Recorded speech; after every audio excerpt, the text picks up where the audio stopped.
रूस और पश्चिम के बीच तनाव बढ़ने के आसार। पुतिन के करीबी दुगिन की बेटी की मौत मामले में डोनेट्स्क के प्रमुख डेनिस पुशलिन का बड़ा दावा, कहा यूक्रेन के आतंकियों ने दारिया की कार को उड़ाया।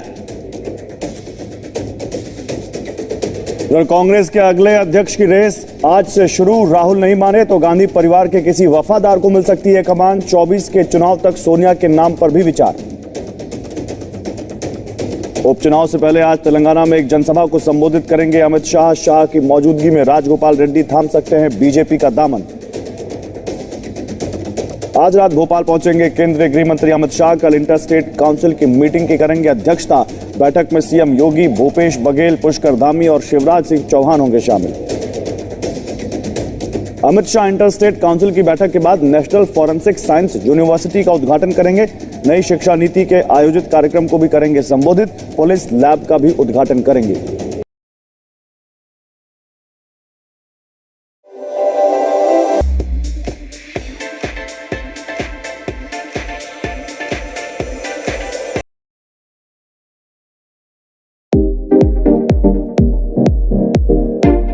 Your passion to share your world. Don't limit it. Grow it by elevating your content. From here to here. And from here to here. Whether it's backlit or even at night. You can capture much higher quality video with a Z30 than you can with a smartphone. This is thanks to a sensor 14 times larger than a phone's, an advanced performance engine, and stunningly sharp Nikkor Z lenses. Whatever inspires you, you can inspire others with a Z30. Whether it's you, your friend, or your best friend, you can keep them in sharp focus. You can immediately detect the eyes of people and your pets and keep tracking them as they move. You can focus at the speed you like. Go faster to quickly shift focus, or go slower to smoothly draw viewers' attention from one subject to another. A fully articulated monitor lets you share your life from your own unique angle. You can record yourself and what you're passionate about from unique creative angles. You can record up to 125 minutes of video in one go, great for tutorial vlogs. There are 3 Nikkor Z lenses perfect for the Z30. Each lens will amaze you with a sort of sharp detail and rich textures you just can't get with most entry-class lenses. If you take the Z30 with you all the time to shoot vlogs, this compact Nikkor Z DX 16 to 50mm lens is for you. Whether it's scenery, people, selfies, or close-ups, whatever you shoot will come out amazingly sharp. You'll be able to explore huge creative potential. If you want to come up close and personal to a distant subject, this Nikkor Z DX 50 to 250mm lens gives you an incredible range of coverage. It's a telephoto zoom lens, but it's easy to carry around and gives your video an impressive look. If you want a great all-in-one lens for every day, this Nikkor Z DX 18 to 140mm is the one for you. The powerful zoom range lets you explore more creative expressions in a wide variety of scenes. All 3 lenses come with powerful vibration reduction to stabilize your shots even if you're in motion.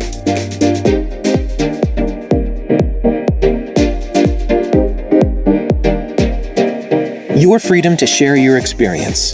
Don't limit it. Small and lightweight, the Z30 is a camera you can carry with ease. Every detail of the camera is designed to help you capture your experiences more easily. The deep grip feels comfortable and stable in your hand, even when shooting all day. The large video recording button is right where you need it, however you position the camera. When shooting selfies, the rec lamp gives you a visual indicator that the camera is recording. No more unpleasant surprises after talking to the camera for half an hour.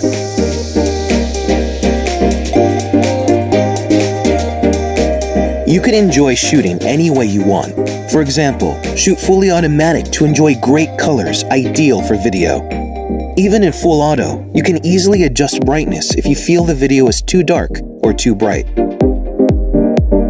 If you want to try different looks, you can do it easily in camera. Pop, dream, melancholic, silence. Express yourself with 20 filter options. You can also fine-tune the color to get exactly the look you want. The convenient I button gives you immediate access to your 12 favorite settings, so you don't have to go deep into the menu. आज कल्याण सिंह की पहली पुण्यतिथि। लखनऊ के cancer institute में CM योगी करेंगे कल्याण सिंह की पहली प्रतिमा का अनावरण। यूपी सरकार के सभी मंत्री और बड़े पदाधिकारी रहेंगे मौजूद। हिमाचल दौरे का जेपी नड्डा का आज दूसरा दिन। हिमाचल विश्वविद्यालय के पूर्व छात्र सम्मेलन में होंगे शामिल। सीएम जयराम ठाकुर भी रहेंगे मौजूद। हिमाचल गठन के 75 वर्ष में प्रवेश करने पर पांवटा साहिब पहुंचे बीजेपी अध्यक्ष जेपी नड्डा ने अमर जवान ज्योति पर शहीदों को श्रद्धांजलि दी। मेघालय असम सीमा विवाद को लेकर आज दोनों राज्यों के मुख्यमंत्रियों की बैठक। 6 विवादित क्षेत्रों से मतभेदों को सुलझाने के लिए गुवाहाटी में होगी बातचीत। कांग्रेस ने भारत जोड़ो यात्रा में शामिल होने वाले वरिष्ठ नेताओं की बैठक बुलाई। 23 अगस्त को पार्टी हेडक्वार्टर्स में होगी बैठक। दिल्ली के एक्साइज घोटाले में शामिल आरोपियों से सीबीआई की पूछताछ। मनीष सिसोदिया के करीबियों से दागे गए सवाल। जल्द दूसरे आरोपियों को भी जारी होगा समन। दिल्ली सरकार पर अनुराग ठाकुर का बड़ा हमला। बोला ये रेवड़ी और बेवड़ी सरकार। शराब घोटाले के मुख्य साजिशकर्ता केजरीवाल जनता के पैसे शराब माफिया को दिए। अनुराग ठाकुर ने कहा केजरीवाल सरकार ने शराब माफिया को फायदा पहुंचाया। पूछा ब्लैक लिस्टेड कंपनियों को शराब का ठेका क्यों दिया। सीबीआई की छापेमारी पर मनीष सिसोदिया का पलटवार। बोले केजरीवाल की लोकप्रियता से डरी बीजेपी। 2024 में मोदी को टक्कर सिर्फ केजरीवाल दे सकते हैं। गौतम गंभीर ने दिल्ली सरकार पर विज्ञापनों में सिर्फ चेहरा चमकाने की बात कही। कहा केजरीवाल मुख्यमंत्री नहीं विज्ञापन मंत्री हैं। मोदी वर्सेस केजरीवाल का मुद्दा उछालकर आम आदमी पार्टी सेट करना चाहती है नैरेटिव। बोले गौतम गंभीर पहले लोकसभा में एक एमपी तो जीत ले पार्टी। मनीष सिसोदिया को लेकर आपके दावों पर प्रवेश वर्मा का पलटवार। सौरभ भारद्वाज और संजय सिंह पाना चाहते हैं मनीष सिसोदिया की पोजीशन। केजरीवाल ने खुद कहा था सिसोदिया जाएंगे जेल। कांग्रेस ने भी केजरीवाल सरकार के खिलाफ खोला मोर्चा। भ्रष्टाचार के मुद्दे पर घेरा मनीष सिसोदिया के इस्तीफे की मांग। सिसोदिया ने कहा केजरीवाल के मेक इंडिया नंबर 1 कैंपेन से बीजेपी डर गई। पहले स्वास्थ्य मंत्री और अब मुझे गिरफ्तार करने की है तैयारी।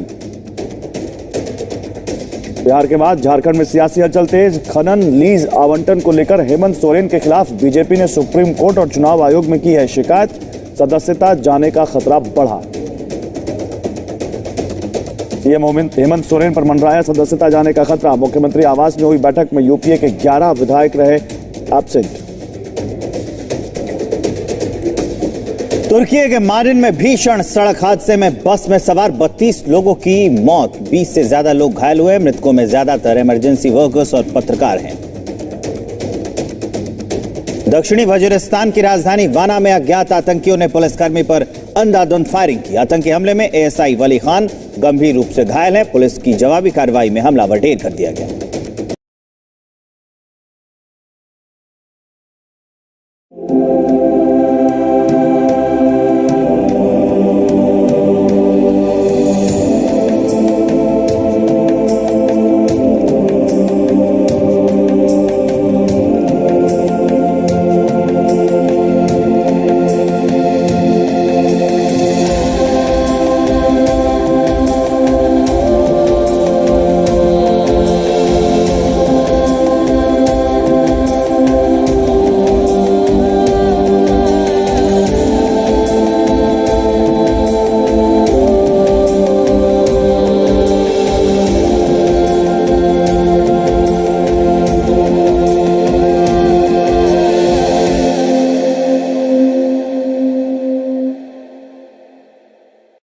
Hey, everybody. Welcome to Friday. You made it. We all made it. And we have a very fun show for you. First up, we have Ask Jason. He took some awesome questions from you, dear listeners, including such topics as why VCs slow down investing in a downturn, what makes him invest in a founder multiple times, and the traction that Uber and Calm had when he invested. We're keeping the founder train rolling too, because right after that, I interview one of our founders from the 25th cohort of the Launch Accelerator about his legal startup, which is super interesting. And of course, we wrap with an awesome OK Boomer segment from producer Rachel. It's going to be a great show. Stick with us.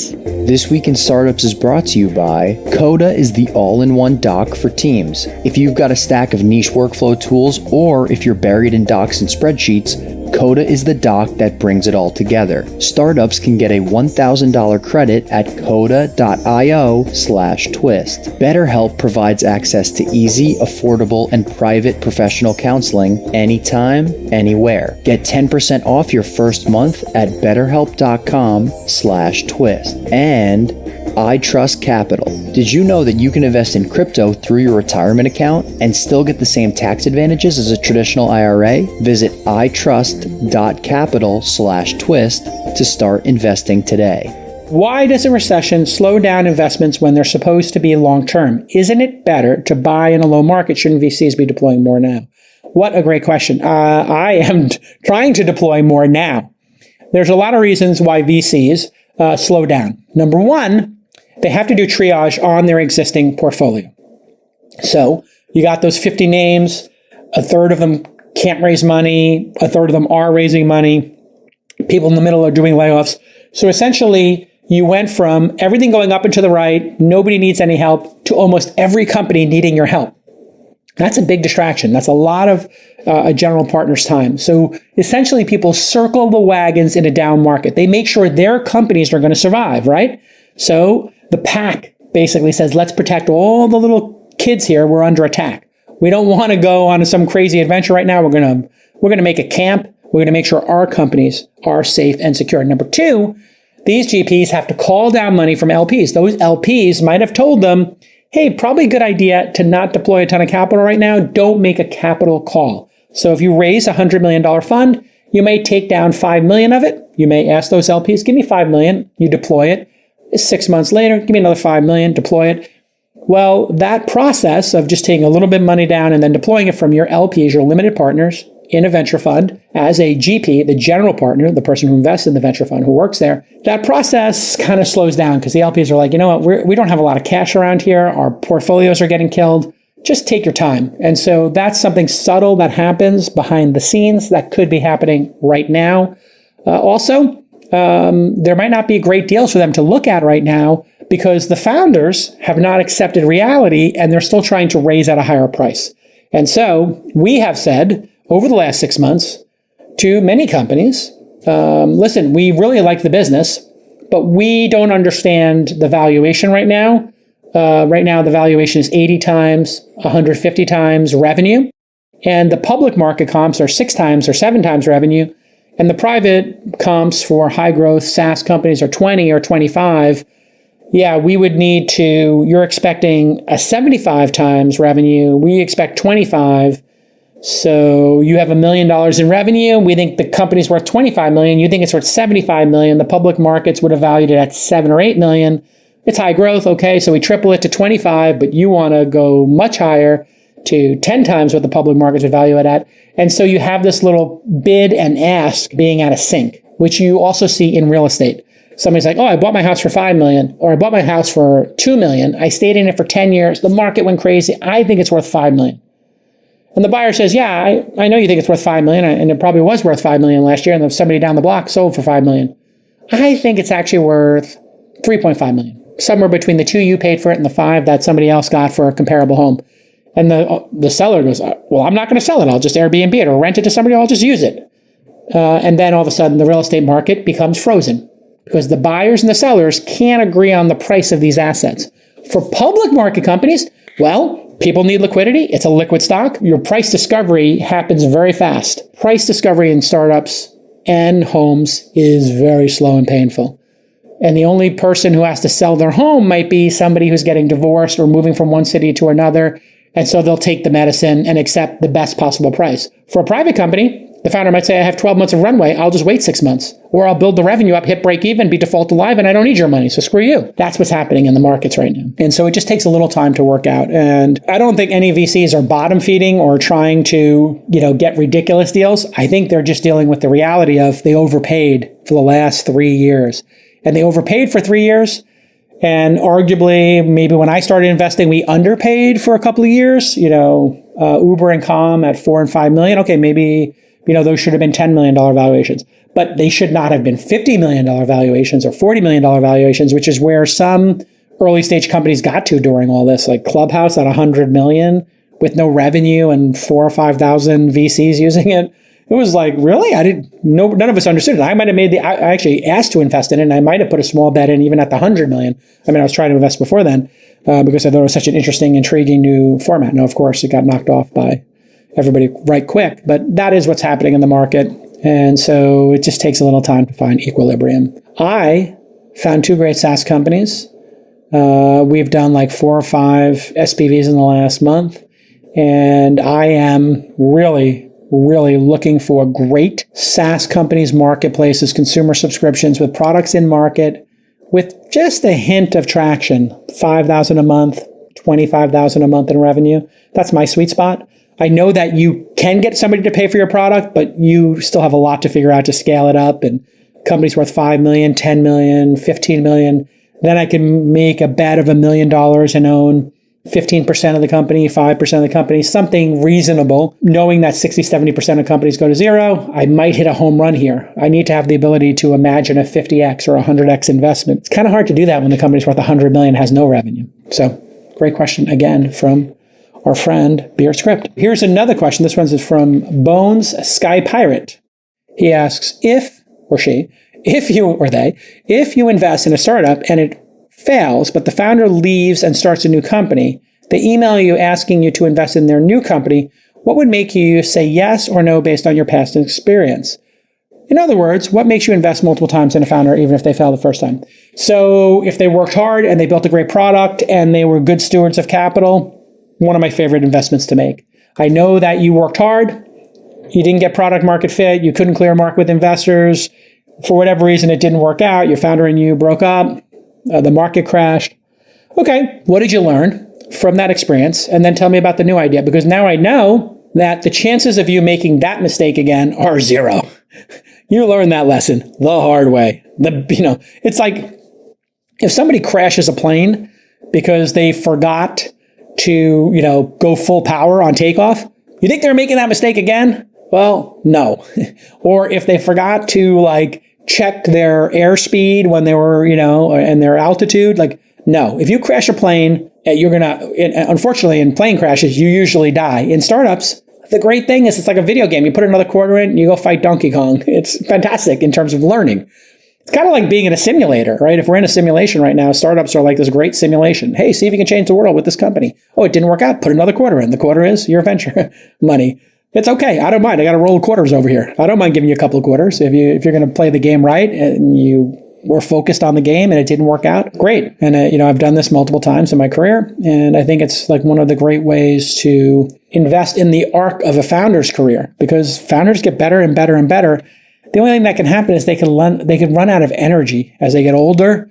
They just might not care enough. They might not see the value in it. When you're 50 or you're 60, and you can see okay, there's the finish line. I'll be dead soon. I'm 51. And I'm like, okay, 60s, 50s, 60s, 70s. My parents are in their 70s.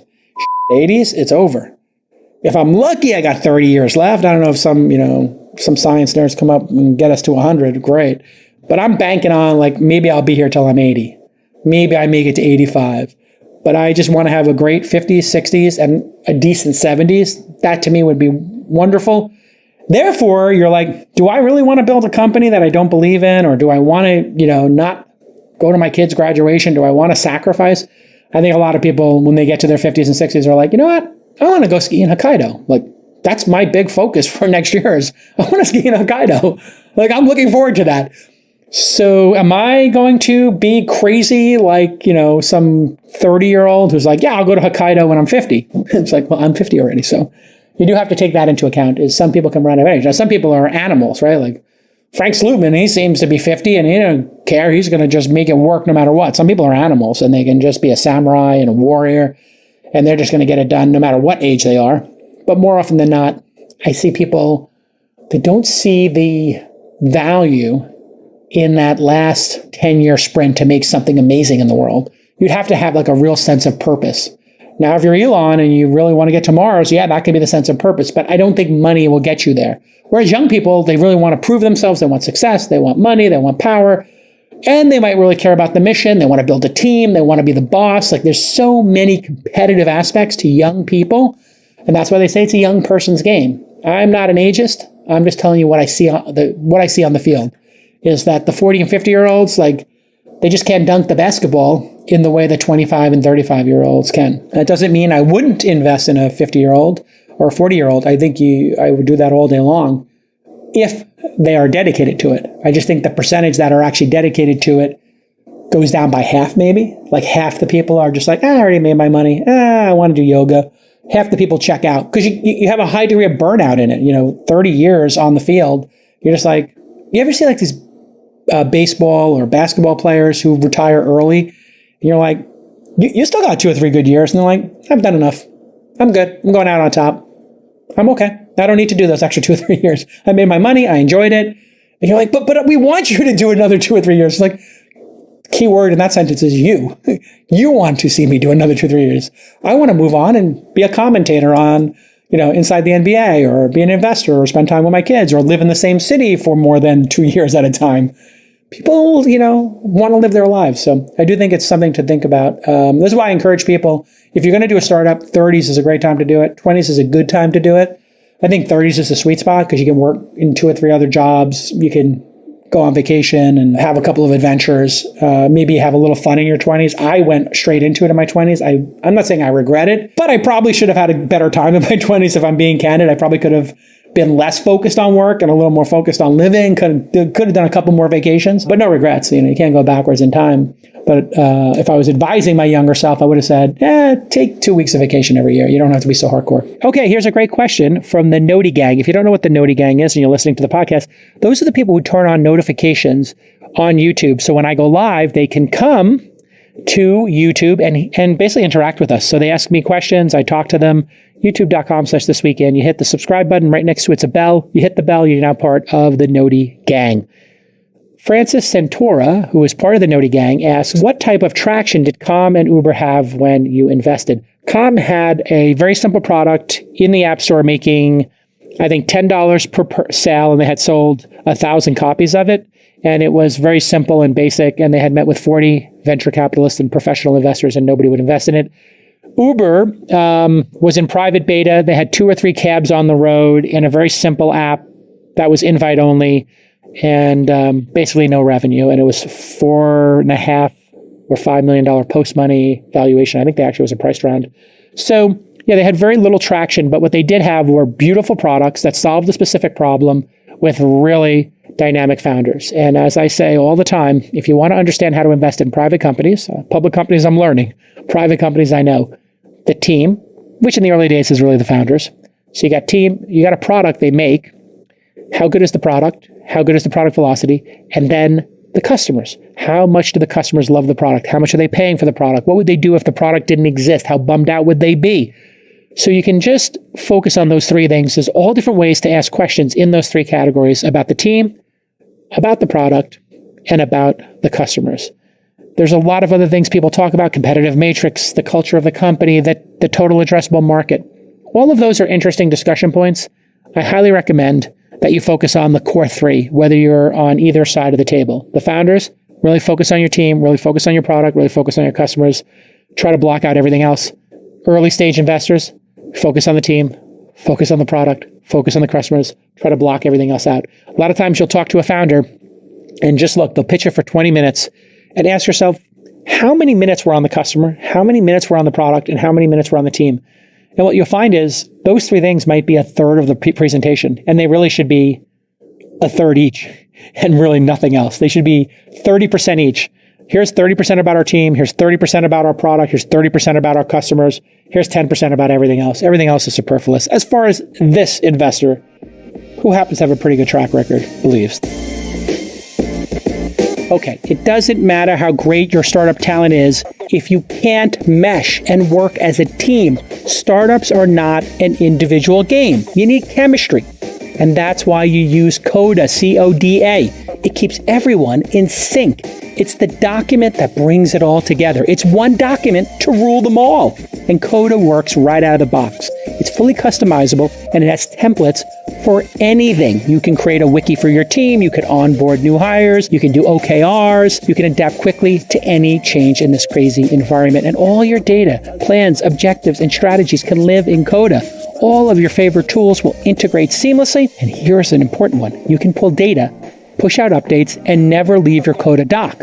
If you want to see how amazing Coda can be, you need to check out thisweekinstartups.com/JTrading. Now, the reason I want you to check this out is because my friends at Coda helped build me a page to track each of my J trades, but it's pulling data live from the stock market and then doing calculations from all my J trades, what my cost basis was and how I'm doing. And then it rolls it up to tell you how I'm doing across all 7, 8, 9, 10 of my picks. Brilliant stuff. This is a limited time offer just for startups. Sign up today at coda.io/twist and you're going to get $1,000 in startup credit on your first statement. Think about that. $1,000 off because Coda wants to support startups. CODA.io/twist.